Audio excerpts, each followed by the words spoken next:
Alright, Minecraft geeks and enthusiasts, Vigets, Sava, and G'day from Banon. This is a follow-up video to the flat screen display. All the problems I had in the first video I have fixed, would you believe? Now I'm on the clock, so I'm going to do this stuff real quick. Let's have a look. Previous video I showed you I had a two-step engine. I'm just going to crank this up just so I can show you some stuff. It starts by this clipper signal generated down here. That's kind of important.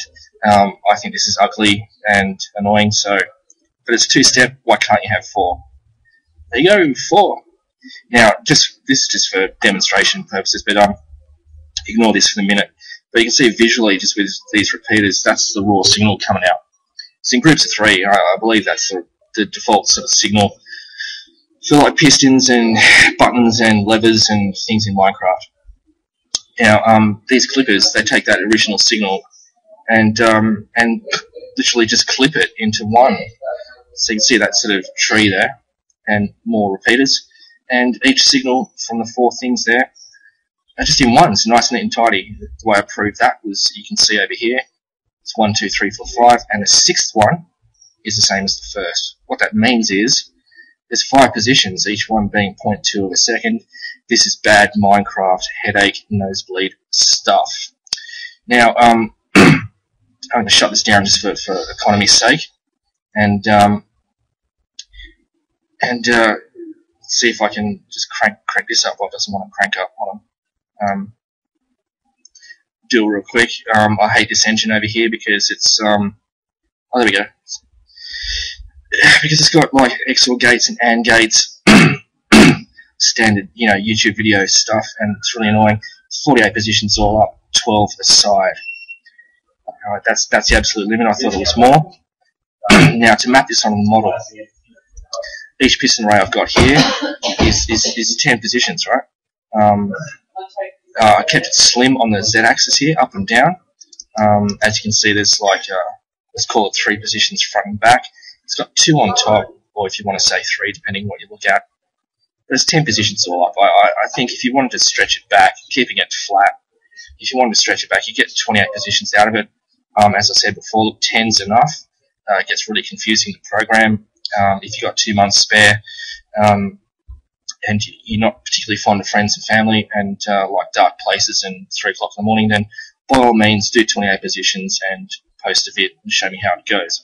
Now, I was upset with this whole idea of this engine here. It just annoys the crap out of me. So I'm going to shut it down and show you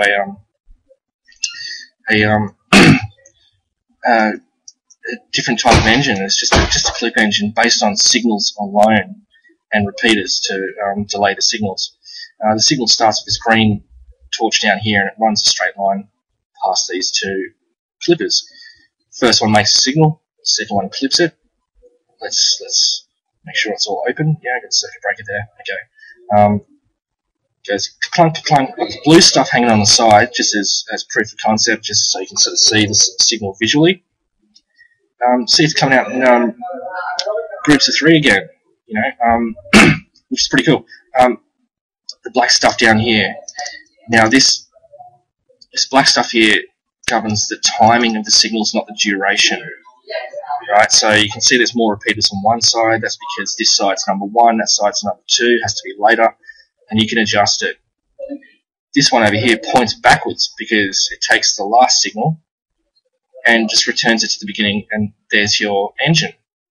Right, signal duration is governed by just these ones next to these clippers here. You can see they're clicked a couple of steps back. The raw signal's in groups of 3. The signal coming out is in groups of 3, but separated. You can lengthen or shorten the duration between the group of 2 signals via this one here, by the return signal.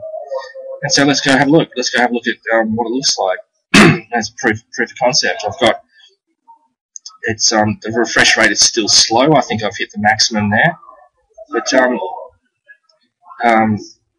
if I can get close enough, you can see that, like, it's crisp, and one doesn't overlap the other.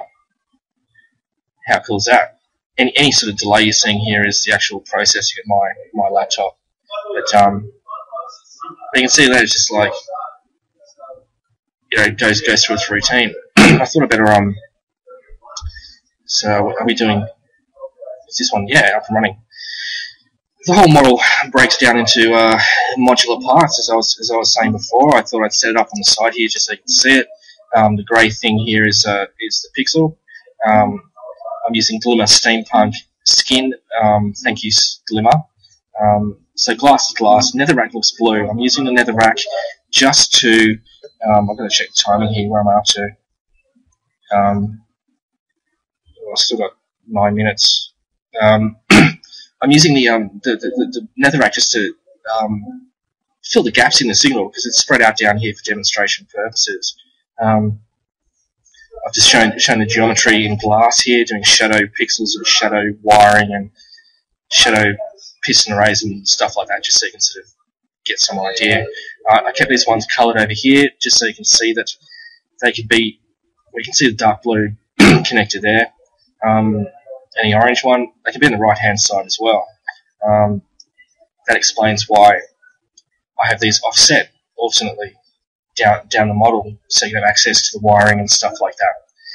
Now, getting into the piston array, this is the bare minimum of it. There's a few things to explain here. The simplest part is you've got two signals coming in, just from the back through this blue stuff here. Signal has to get in via these orange connectors. Now, it's pretty straightforward for the dark green, which is the second signal. So the orange connectors just go straight in the back at the top. Same with the bottom light green one down there. Just quickly, the reason is, you know, from the top and the back, all the wiring sits on top, so you have access to it for the whole model. No matter how big the model is, you have access to it. You can just get at it without any dramas. Two tricks. Well, I guess one trick. The front side, this first signal getting into the pistons here, it's got this arching orange connector. It's like that for two reasons. One, it has to get over the wiring from the previous one and can make its way, so the signal can make its way over. More importantly, it has to be offset from the pistons, because the pistons propagate signal upwards, just like redstone torches and some other items in Minecraft. Now, how did I fix the lag? Well, instead of having a static signal, this used to be like a transistor setup. We had a static signal going out towards the pixel, and it was only let through if these yellow ones conducted a signal. So I thought, well, why don't I use the signal from the pistons itself? You can see there's a three-step delay. There's one repeater there, another repeater there. That one's clicked step up, so we got 1, 2 plus 1 is 3. So there we go. On the side of, on the side of these ones, it's using the actual signal from pistons to only allow the signal through once the piston's in place. That way it's not on all the time. That way they don't overlap. Alright, so you can sort of see, like it just goes, there's your T, there's your creeper, M, I. Now the refresh rate, I think without some major overhauls, I don't think I could get the refresh rate any quicker than that. But that's pretty sufficient. Geez, look at that, right? Like got 10 steps. It's one signal per frame. They're not overlapping or anything like that. The real trick comes in with the timing of this stuff over here. That's why I've got the blue stuff off the side, and I better check the clock again. 5 minutes, alright. Yeah, like the reason I've kept this all flat and open so you can see the whole thing. You can compact it if you like, but the real trick comes in between. You can't see this black stuff here is the variables for the signal timing between the two. As I said before, signal duration's on top. You want to see what it looks like if you mess up the signal duration. So we'll reduce it by 1 click. Alright, just real quick. So it's no longer in groups of 3, it's in groups of 2. And see what happens. I think this is the lower limit for piston arrays and signal propagation. That, like this is starting to get a bit weird, but see what happens. It just scrambles the signal because the rest of the model can't cope with such a short signal. It has to have a group of 3.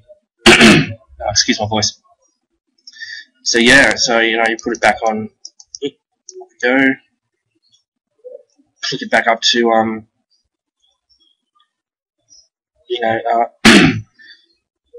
3 click or 4, depending on how you look at repeaters, and see they're in groups of 3 again. Let's go back, have a look. But I think that's pretty much all I can say on that here. I think I've solved it, especially with these white things hanging off the side that use the one signal once it's in place. Use the second signal. Light green's the first signal, dark green's the second signal, and once the block's in place, the signal's delayed by just enough that it can get through to the pixels at the end. And yeah, so I think that's pretty much all I can say on that one. Yeah, with signal propagation and stuff like that, it looks like 3 clicks is the lower limit for piston arrays and stuff like that. I'm sort of imagining there might be other ways of doing it, but this is a pretty neat solution, just having a thing hanging off the side to go like that to interrupt the signal going to the pixels. So there we go. I think I solved it. Alright, I think I'm also out of time. Cheers, guys. Down about 3 minutes or something like that. So might leave it there. Of course, any comments? If you've seen it done a better way, or you've seen something I've screwed up, or something could be done better, by all means, post a comment or something like that. You guys know how it goes. Anyway, I'm going to let you guys get back to your life, and thank you so much.